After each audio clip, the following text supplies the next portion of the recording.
नमस्कार, खबरों की खबर में आपका स्वागत है। कोरोना के कहर के बीच और ये 3 मई तक एक्सटेंडेड लॉकडाउन के दौरान हिंदुस्तान के लिए एक बहुत अच्छी खबर आई है।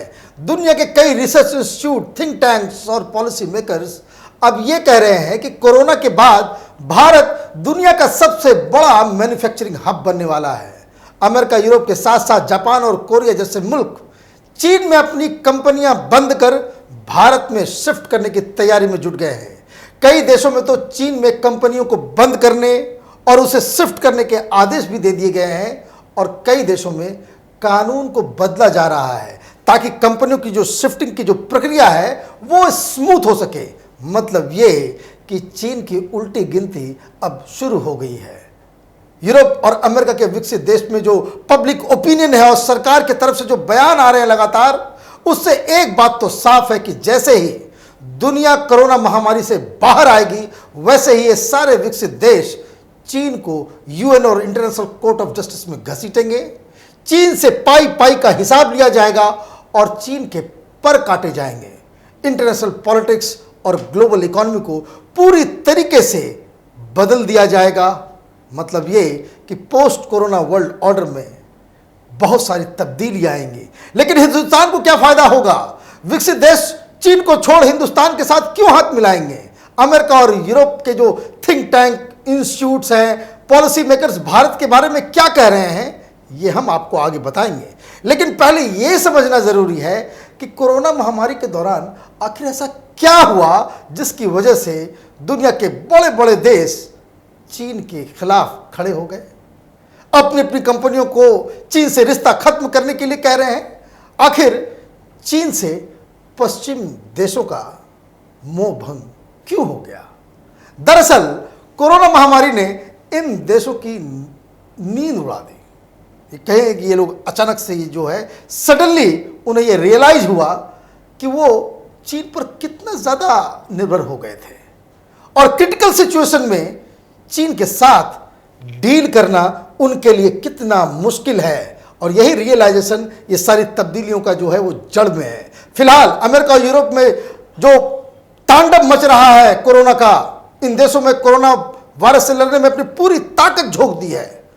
इस महामारी ने सबको अंदर से हिला दिया, चाहे वो यूएस हो, ब्रिटेन हो, फ्रांस हो, जर्मनी हो, इटली हो, स्पेन हो, सबकी इकोनॉमी को करारा झटका लगा है। इन देशों की सरकारें और पॉलिसी मेकर्स इस बात से वाकिफ हैं कि उन्हें न सिर्फ अपने नागरिकों की जान को बचाना है, साथ ही इकोनॉमी को वापस पटरी पे भी लाना है।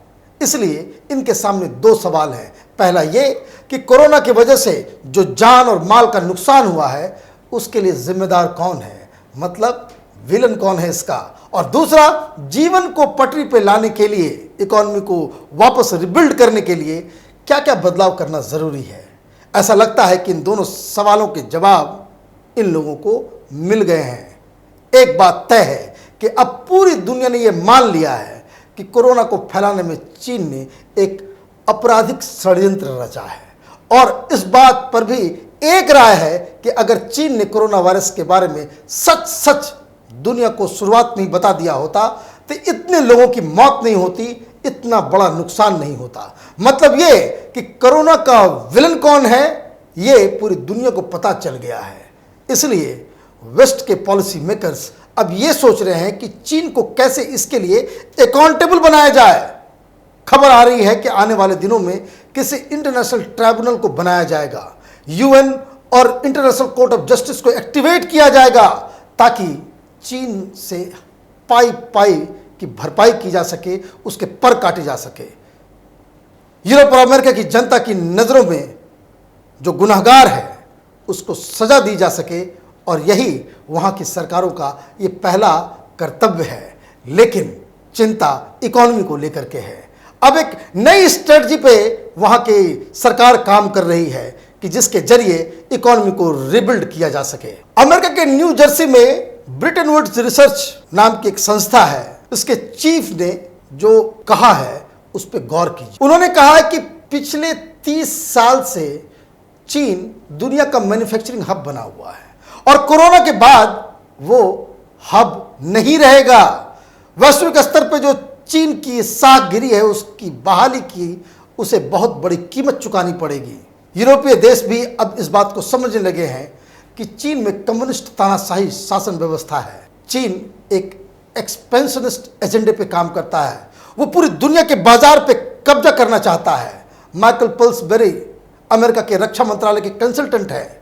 उन्होंने किताब लिखी है द 100 ईयर मैराथन। इस किताब में उन्होंने आगाह किया है पूरी दुनिया को कि चीन अपने कम्युनिज्म के एजेंडे पे न सिर्फ कायम है बल्कि 2049 तक पूरी दुनिया में कम्युनिस्ट क्रांति लाने का ख्वाब भी देख रहा है और उस रास्ते पे वो चल के लगातार आक्रामक रूप से वो पॉलिसी बना रहा है।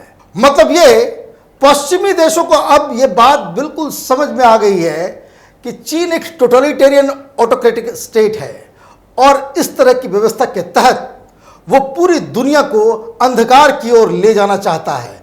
इसलिए यूरोप और अमेरिका के देश सिर्फ इकोनॉमिक कंसिडरेशन, सिर्फ पैसे कमाने के लिए चीन के साथ अब अपने व्यापारिक रिश्ते नहीं रखना चाहते। कोरोना के बाद इन देशों को तानाशाही और लोकतांत्रिक देश में क्या फर्क होता है अब इन्हें समझ में आने लग गया है और इसलिए वो चीन का ऑप्शंस ढूंढ रहे हैं।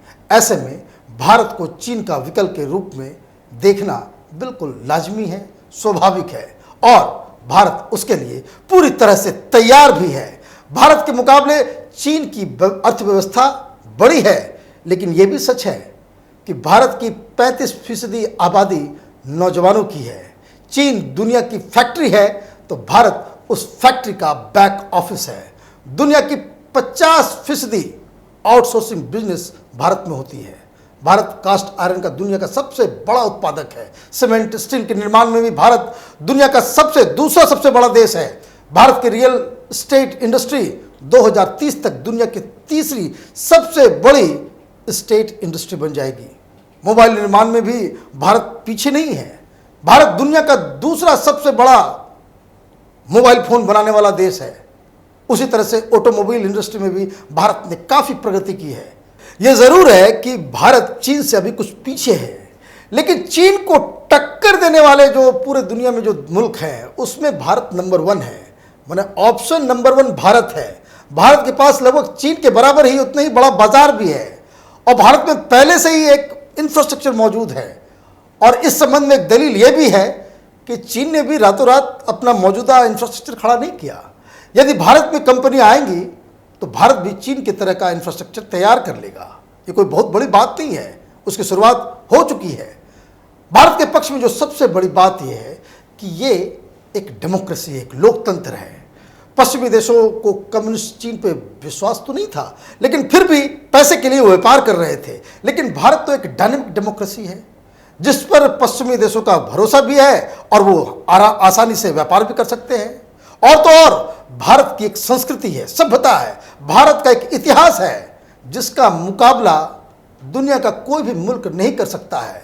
भारत यदि चीन की तरह तरक्की भी कर लेता है, इतने पैसे भी हो जाते हैं, पावरफुल भी हो जाता है, तो फिर भी चीन की तरह ये कोई विस्तारवादी एजेंडा पे काम नहीं करेगा। ये भारत के डीएनए में नहीं है। और अच्छी बात यह है कि सारी चीज़ों की तैयारी शुरू भी हो गई है।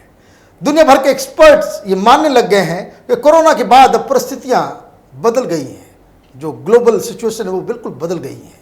इसलिए कई देशों में इसे लेकर बदलाव अपने अपने देशों में इन लोगों ने शुरू कर दिए हैं। यूरोप के कुछ देशों ने तो नए कानून बनाना शुरू कर दिया है। कैपिटल टीवी ने आपको पहले भी बताया था कि कैसे अमेरिकी कंपनियां चीन से अपने मैन्युफैक्चरिंग यूनिट को हटाने की तैयारी कर रही थी।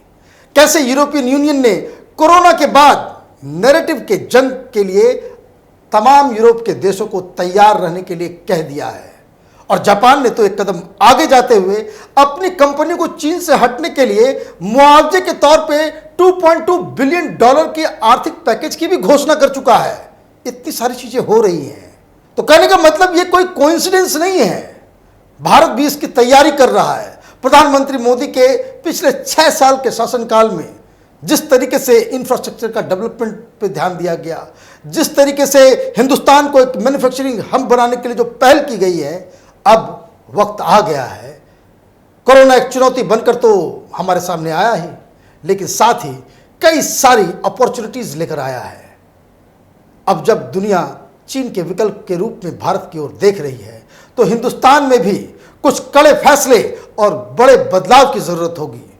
जिस तरह से हिंदुस्तान के लोगों ने लॉकडाउन में एक जज्बे का परिचय दिया, इंडियननेस का जो कैरेक्टर है वो दुनिया के सामने रखा, वही दृढ़ संकल्प के साथ एकजुट होकर कोरोना महामारी से निपटने के बाद देश को रिबिल्ड करने की जरूरत है।